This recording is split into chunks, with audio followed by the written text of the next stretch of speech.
Saka na!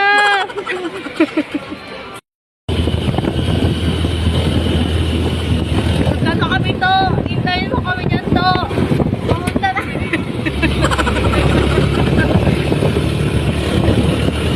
Hintayin mo kami to! Pumunta na kami! Ikaw magkadala ililig. Ililigtas ka na namin.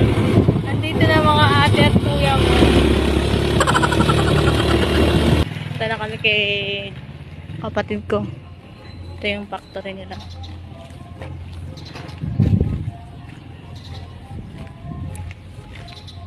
Gugulat yan.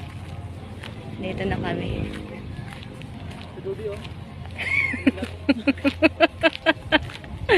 Short, parang nasa bahay lang.